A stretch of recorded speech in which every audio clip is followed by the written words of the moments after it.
FEM IoT és una agrupació per impulsar la transferència i la recerca en el sector de l'Internet de les Coses.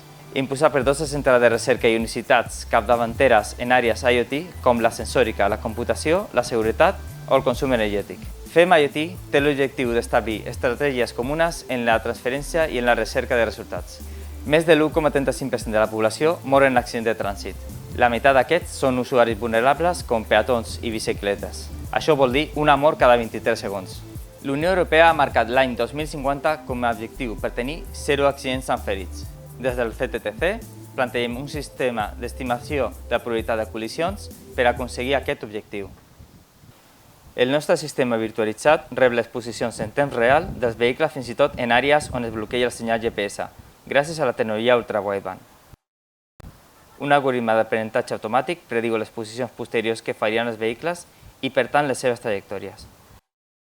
En cas d'estimar una possible col·lisió, els usuaris reben una notificació per evitar l'accident imminent.